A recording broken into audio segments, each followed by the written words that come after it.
अस्सलाम वालेकुम नाज़रीन, मैं हूं मोहम्मद हफ़ीज़ ख़ान टुडे विद हफ़ीज़ ख़ान के साथ। और आज हम बात करेंगे एक बहुत ही हसास मौजू पर, समाजी तौर पर बहुत सेंसिटिव। वो ये कि लड़कियां घर से भागती क्यों हैं। मैंने बतौर जुडिशल मैजिस्ट्रेट घर से भागी हुई बहुत सी लड़कियों के बयानात लिखे दफ़ा 164 ज़ाब्ता फ़ौजदारी के तहत। और जब मैं सेशन जज हुआ तो बहुत सारे मजिस्ट्रेट साहबान के लिखे हुए ये बयानात मेरे सामने आए। और जब मैं बतौर ट्रायल कोर्ट काम कर रहा होता था, ये अगवा के केसों के या इलॉपमेंट केसेस के या दूसरे घरों से भागे हुए केसेस के, फिर वहाँ पर कोर्ट में जब लड़कियाँ पेश होती हैं और वो बयानात देती हैं तो वहाँ ये सिर्फ ये बात नहीं होती कि शादी उनकी मर्ज़ी के ख़िलाफ़ हो रही थी तो वो घर से भाग गई। बहुत सी वजूहात होती हैं कि जिनकी तरफ पेरेंट्स जो हैं, वालिदैन हैं, वो ध्यान नहीं देते। मैंने देखा कि ये जो घर से भाग जाना है, इसका पसंद की शादी करना या ना करना ये तो एक बड़ी अलग सी बात हो गई। लेकिन सबसे बड़ी बात ये होती है कि लड़कियों को, बेटियों को घर में जो माहौल दिया जाता है वो माहौल इतना खौफनाक होता है, उसमें इतना खौफ पैदा कर दिया जाता है उनके लिए कि वो उनके लिए सांस लेना दो भर हो जाता है, उनका दम घुटता है। तो फिर वो खुली हवा में, खुली फ़ज़ा में सांस लेने के लिए घरों से निकल भागती हैं और समझा ये जाता है कि वो किसी लड़के के साथ भागी हैं। हर बार ऐसा नहीं होता। दारुल अमान में पनाह लेने वाली बेताशा लड़कियाँ, बेशुमार लड़कियाँ ऐसी होती हैं कि जो घर के माहौल से घबरा के भागती हैं। अब घर के माहौल में कौन कौन सी बातें आती हैं? घर के माहौल में एक तो ये आ जाता है कि उनके पेरेंट्स के दरमियान, वालिदैन के दरमियान बेतहाशा झगड़े होते हैं, हर वक्त की बक बक चक चक। इससे बच्चे हरासा और खौफज़दा रहते हैं। दूसरी बात यह कि उस घर के माशी हालात बहुत ख़राब होते हैं। जहाँ माशी हालात ख़राब हों तो वहाँ झगड़े पैदा करने की ज़रूरत नहीं रहती, झगड़े खुद ब खुद पैदा होते हैं। बदकिस्मती से ये भी होता है कि जहाँ शोहर कमाने वाला ना हो, निकट्टू हो, या किसी लत में मुब्तला हो, नशे की लत में मुब्तला हो, काम पे ना जाता हो, काम चोर हो, जॉब थी ख़त्म हो गई, या उसकी कोई ऐसी थी कि वो दिहाड़ीदार मजदूर था, या ऐसा था कारोबार उसका कि जिसमें उसको रोज़ दिहाड़ी पैसे मिलते थे, जो अब ख़त्म होकर रह गया। अभी जो कोरोना आया, कोरोना वबा के दौरान भी बहुत सारे घरों की हालत बहुत पतली हो गई। और फिर इसके सबसे ज़्यादा इफ़ेक्टिव होते हैं लड़के, नहीं होते। लड़के तो घर से बाहर चले जाते हैं कैथारसिस के लिए। वो गली मोहल्ले में गेम खेल लिए, लड़कों के साथ आवारागर्दी कर ली, फिर लिए कहीं, और फिर जब घर में लौटते हैं तो उनके लिए किसी न किसी तरह एक तस्कीन होती है कि वो अपना कैथारसिस करके आते हैं। लेकिन लड़कियां कहाँ जाएं? अगर वो पढ़ रही हैं यूनिवर्सिटी में, कॉलेजेस में, तो उनके लिए और भी सुहाने रूह होता है कि वो अपने साथ की क्लास फेलो लड़की उसको देखती हैं अच्छे अच्छे लिबास पहने हुए, उनके पास अच्छा मोबाइल फ़ोन होता है, वो गप्पे लगा रही होती है, कैंटीन पे बहुत वो खर्च कर रही होती हैं खाने पीने पर। तो यहाँ पर वो जो एक एहसास कमतरी होता है वो लड़की को जीते जी मार देता है। फिर वो अपने दाएं बाएं देखती है और ऐसे में कोई ना कोई मुहिम, जो जिसे मैं कहा करता हूँ, उसे वो टक्कर जाता है, रा वटाऊ जिसे हम सराइकी में कहते हैं, वो टक्कर जाता है जो उसको बहका देता है। एक और वजह होती है घर में ऐसा माहौल के जिसमें हरासमेंट हो। बदकिस्मती से हमारे यहाँ हरासमेंट सिर्फ वो रिश्ते नहीं करते जो महरमात में फ़ाल करते हैं। घर में किसी ऐसे अजनबी का आना जाना है फ्रीक्वेंटली, जिस घर के माशी हालात ख़राब हों, तो वहाँ ऐसे अजनबी अपना नकब लगा के घर की उसमें दर्स में से घुस के चले आते हैं।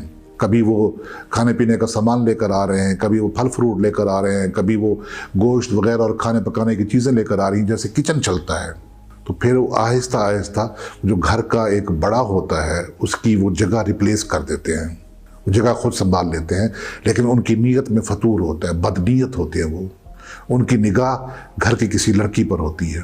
तो फिर वो जो हरासमेंट का एक माहौल होता है, लड़कियां उससे भी ऊब जाती हैं, उनको उबकाई आती है, वो भागती हैं, उनका दम घुटता है, वो चीखती हैं, चिल्लाती हैं, लेकिन उनकी चीख पुकार कोई नहीं सुनता। माँ ऐसे में बिल्कुल चुप कर जाती है। वो देखती है कि घर का किचन तो चल रहा है ना, अगर उसका शौहर कमा के लाने वाला नहीं है, घर का किचन चल रहा है, तो वो उल्टा अपनी बेटी को मतून करा देती है, बेटी को बुरा भला कहती है। वो उस अजनबी जो घर में आता है उसको कुछ नहीं कहती, बल्कि उसको इनकरेज करती है। तो यहाँ माँ का एक अजीब सा रोल हो जाता है। तो इस हरासमेंट के एटमॉस्फेयर से घबरा कर भी लड़की घर से भाग जाती है। अगर वो जो उसको तरगीबात दी जाती हैं, जो उसको कपड़े लत्ते वगैरह, ये जेवरात वगैरह, फिर वो भाग जाती है। लड़की पढ़ना चाहती है और घर वाले उसे पढ़ने नहीं दे रहे। उसके अंदर जुनून है कुछ बनने का, माशरे में नाम पैदा करने का, कैरियर वुमेन बनने का, और घर वाले उसकी राह में रुकावट है डिफरेंट तरीके से। घर में चाहे दौलत की रेल पेल है, लेकिन उनका जो जहन है ना घर वालों का, वो मुखन्नस जहन बन जाता है। जिसे मैं कहता हूँ ना कि वो मर्द या औरत का जहन, वो ट्रांसजेंडर जहन। ट्रांसजेंडर होना सिर्फ कोई फिजिकल कैफियत नहीं है कि वो जनाब फलां हिजड़ा है।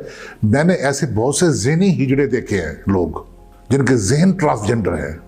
ये कहकर मैं किसी ट्रांसजेंडर को गाली नहीं दे रहा, मैं ये बता रहा हूँ कि वो जो ट्रांसजेंडर को गालियाँ देते हैं वो खुद जहनी तौर पर ट्रांसजेंडर होते हैं, रकाबत होती है उनमें।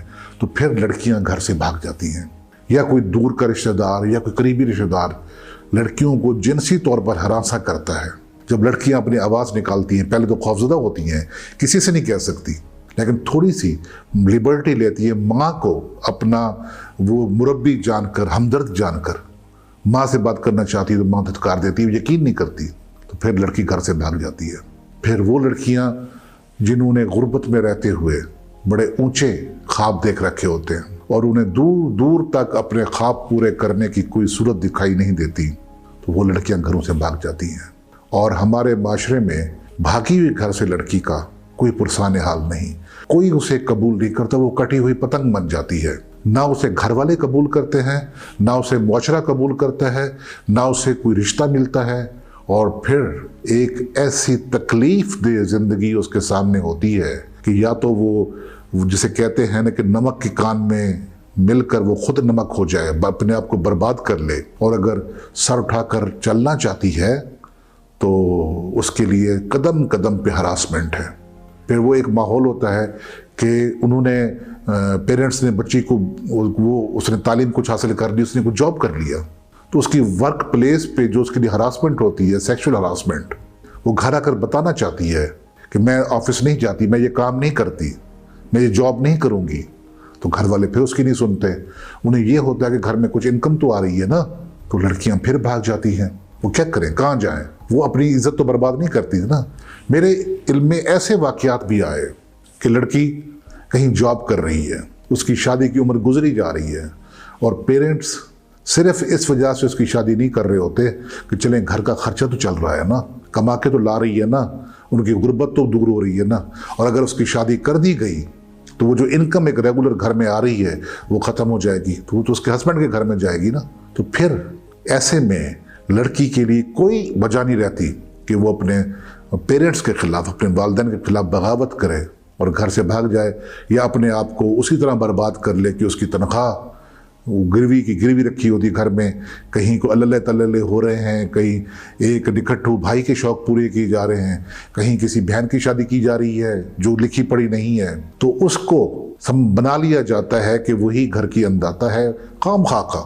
जो अगर एक लड़की पूरे ख़ानदान में कमाने वाली है, पूरे घर में कमाने वाली है, तो वो लड़की क्या करे? फिर उसके लिए कोई वजह नहीं रहती कि अपने घर वालों से कता ताल्लुक़ कर ले। लेकिन फिर वही बात है कि लड़कियां अगर ये बगावत करती हैं, अगर ये कदम उठाती हैं, तो फिर ना उन्हें पेरेंट्स कबूल करते हैं, ना उन्हें मुआशरा कबूल करता है, और ना उनके लिए कुछ जाए अमान रहती है। दारुल अमान भी उनके लिए जाए अमान नहीं रहते।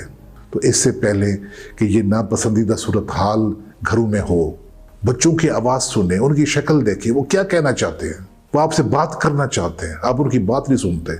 बाप अपने अपने मसरूफ़ है, वो रोज़ी रोटी कमाने में लगा हुआ है, माँ अपने कामों में लगी हुई है, माँ की अपनी तरजीहात हैं घर की कि घर उसने कैसे चलाना है।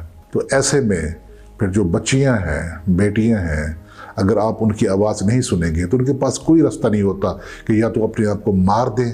सराकी इलाके में और दूसरे इलाके में बड़ा रिवाज, बड़ा एक ट्रेंड चल पड़ा कि जनाब जहर खा लिया, ये कर लिया। लेकिन मैं उन लड़कियों से कहना चाहता हूँ कि जहर खाने से कुछ नहीं होता।